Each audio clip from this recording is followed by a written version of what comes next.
The Hague Tribunal has sentenced a former Yugoslav army general to 27 years in prison for war crimes. Momcilo Perisic was convicted of abetting atrocities during the Balkan War in the 1990s, including the massacre of 7,000 Muslims in Srebrenica. He's one of many ethnic Serb military officials on trial in The Hague. The ex-president of Serbia and Yugoslavia, Slobodan Milosevic, died while in custody. Balkans political expert Marko Gasic gives us some more perspective on today's developments. Let's catch up with him now. Hi there, Marko. Good to see you tonight. Now, the court said, didn't it, this is the first conviction for war crimes committed in Bosnia and Herzegovina. He was an army leader. Does this give us an indication, then, of how the other high-profile trials will conclude? I'm thinking of Bosnian Serb leader Radovan Karadzic and his army chief Ratko Mladic. What's your take on it? Well, we know how those trials are going to go because the script for those trials has been written in advance.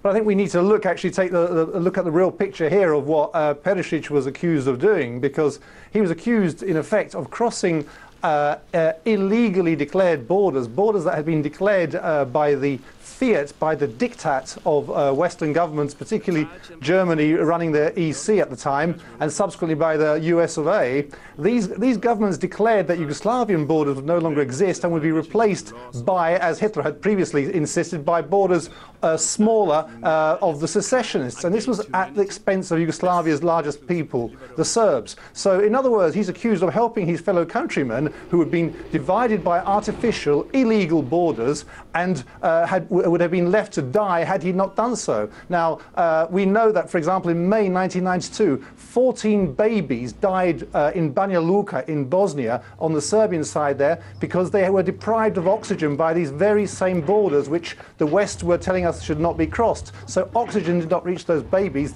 died. Were really all Serbians really supposed to stand idly by while their fellow countrymen fought a war of survival forced on them by the Western governments?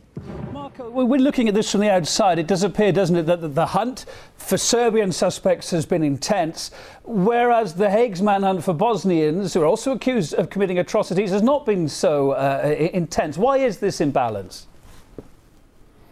Well, we know that, again, the script for who's supposed to be the guilty party has been written, but although The Hague has been very, the tribunal, this kangaroo court, which is not a court, that would be to insult the kangaroo, this jumped up US creation has concentrated on Serbs at the expense of the crimes of Bosnian Muslims and indeed the Croats. We know that also there's a larger list of those responsible sitting outside the former Yugoslavia. Perisic was accused of sending arms to the Serbs outside Serbia in the Bosnian Serbian areas.